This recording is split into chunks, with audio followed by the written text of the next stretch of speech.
Why China has rejected an Indian passport? Why China is specifically targeting Arunachal Pradesh residents? A woman from Arunachal Pradesh has accused the Chinese authority of detaining and harassing her at Shanghai airport. What is a staple visa and how China is using it against India? How India has condemned it using démarche and what is it? A routine transit was turned into a diplomatic flashpoint in China when Chinese authorities refused to recognize an Indian passport just because the resident was born in Arunachal Pradesh. This incident clearly reveals that it is still the border tensions that rule the India and China relations even in 2025. Hello everyone, welcome to Vajiram and Ravi's Flash News. My name is Shubhangi Singh and today we are going to discuss not just this event but also issues related to the stapled visa, where it came into the picture, the démarche that has been issued by India, what it means and what are the implications of such an incident. So let us start with understanding the incident itself. Now this incident revolved around an Indian citizen, and this Indian citizen was detained at the Shanghai airport for 18 hours because the Chinese authorities and the immigration department said the Indian passport that particular person had, that was not valid because the birthplace of this person was Arunachal Pradesh. Now what is the problem with Arunachal Pradesh? The problem here is that China claims it to be a part of their territory and an Indian passport on Arunachal Pradesh would not be valid. That's why that person here should have had a Chinese passport. Now the problem here is that she was on a legal transit to Japan and she had the eligibility to cross China in 24-hour transit, which is an international convention, which is an international rule. And because of this, where China was trying to give a strategic signal and highlight how Arunachal Pradesh is part of their territory, claiming it absolutely in the wrong way, this is where India has responded with a very strong démarche to China, and this only shows that China had no other intention but rather to use this immigration control to send strategic signals and also utilize it to send a geopolitical message across the global platform. Now I have used one term here, that is démarche. Now let us first break this down because this is very important in this particular incident. When we are talking about démarche, it is nothing but a form of protest. But this is a formal diplomatic protest or representation that one government does to others. So Indian government has issued démarche to the Chinese government, and in this scenario, the one government which is issuing démarche, they register a strong objection. So here India has registered a strong objection against this incident. They demand a proper clarification or corrective action from the other government, and they also convey the serious concern of the violation of norms. Now in this situation, India has issued the démarche because this was an arbitrary detention of its citizen when it could have been a legal transit through China within 24 hours. So this was an arbitrary decision on China. Second, it was violation of the transit norms and also the international aviation principles that exist. Furthermore, it also showed that China is absolutely incapable to justify its action, and India also wanted that this particular incident should not set a precedent and it should not be repeated in the future for other Arunachal incidents. That is why India decided to launch this formal diplomatic protest against China, and this clearly signals it is not just a random letter or a norm, it signals high level seriousness from one government to other, and it is playing an important role here because this will be helping us to protect our sovereignty and also clearly assert our diplomatic and clear boundaries in this scenario. Now, when we are talking about this whole incident, this brings us to highlight the fact that there are certain underlying tensions with regard to Arunachal Pradesh. Now, what are those tensions that we are talking about? So, these are nothing but the border dispute that exists between India and China and Arunachal Pradesh. Now, let us try to break this down and understand. So, the border between India and China, if you look at this particular given map, is defined by a line boundary called McMahon line. Now, how this was decided? In 1914, in Shimla Convention, where the representatives of British India were present, where the representatives from China were present, and where the representatives of Tibet were present, this was finalized as a boundary between Tibet and also the independent region, which Tibet was a separate independent region, and British India. So, this was the line which was finalized, and this is known as McMahon line.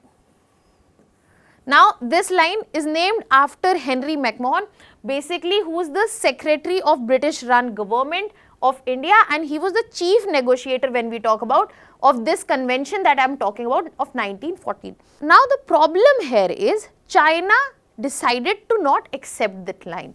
Now, India follows this convention and India accepts McMahon line as the boundary between India and China, but China does not accept, and China claims that this whole region, that is Arunachal Pradesh, which is a state of our country, is part of South Tibet, and that is why it belongs to China. So, China claims this whole of the state, and the key pressure points that we have seen in this region are Yangtze, are Tawang, they are Kameng sector, and PLA transgressions are very frequent in this region.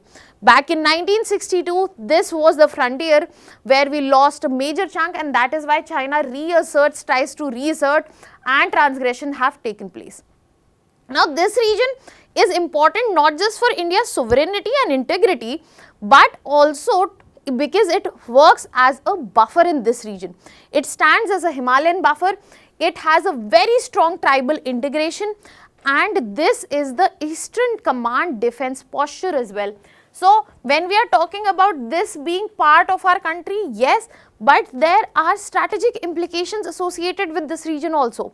So, this is where the significance of this is highlighted, and we get to understand that how important is this for India.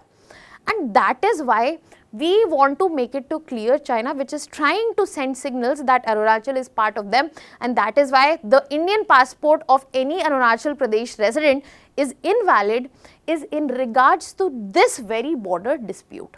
And that is why for years China has issued stapled visas which have not been accepted by India. They have been strongly rejected, but let us understand that concept also. So, when we are talking about stapled visas, basically these are visas which are issued on a separate paper, and they are stapled to the passport or attached to the passport rather than stamping on the passport directly. Now, these are usually done in the regions which are contentious, and China has been using these stapled visas for Arunachal Pradesh residents and also Jammu and Kashmir residents, because they deny that these are not part of Indian territory. That is why if we are giving them visa on Indian passport, that is not correct, and that is why they give this stapled visa on that. And that means this is a clear denial of India's sovereignty. Now, this incident that has happened, many are calling it an incident of stapled visa 2.0, because they are trying to reject Indian passport from Arunachal Pradesh. That means because stapled visas are not working, they are trying to create another variation here. So, they are not just questioning the personal identity, but they are also questioning the state issued documents. And in this whole situation, India has regularly rejected the stapled visa procedure that China adopts. It has cancelled delegations who have got stapled visas from China in protest to show that is not correct. And there have been strong diplomatic rebuttals from both ends, but China, as it does, it always works in the grey zone. This is one form of grey warfare where we get to see that China does not pushes you over the edge, it keeps poking you, and keep checking, and it never wants to clearly go outlie as an enemy or outlie go as a permanent friend as well. When we are talking about this whole situation, another key important thing that China has done and which is wrong here is that how many violation of international laws and conventions have taken place. So when we are talking about, it is not just the violation of our sovereignty, where we have reinstated that Arunachal Pradesh is an inalienable part of India. It is backed by our constitution, Article 1, where it is present. It has a historical identity, democratic integration, and nobody can separate it. But apart from this violation, there are international norms such as this Chicago Convention that assures a predictable and apolitical aviation rules. This was violated. China's own 24-hour visa-free transit rule exists. This was violated because this person who was detained for 18 hours was supposed to go to Japan and was in transit via China. Apart from that, Vienna Convention of 1963, which looks into the consular access rights. China's action in this scenario basically denied the consular access rights for most of the time, and it clearly shows that this is the politicization of civilian travels, which has not only tried to violate our sovereignty and territorial integrity, but also the international norms here stand violated. So China is trying to put up a picture that what we want is what we want, and we do not care about India or all the global norms here, which serves right for them, because when India would be putting up this matter, especially on global forum, this violation of international norms will show that China doesn't want to be contained by in any way. Now on this very note, we will be moving on to also understand, because we were assuming that the relations between India and China were gradually thawing, they were getting better, especially after the 2020 Galwan clash. But this particular incident shows that there has been no real normalization. The assertive nature of China is still present, and the trust that we have had should be made much more limited, because this connectivity, the trade talks, all of seems like a facade after this detention incident that has taken place. We have to clearly follow a parallel yet separate dual track diplomacy here, where we focus on economic interaction, yes, but at the same time where we are talking about security trust, that still remains fragile, and that should be kept away from the economic talks. Now on this note, I will be leaving you with a practice question here. This is the practice question for the day. You can put down your answers in the comment section. That was all from my side today. Thank you so much.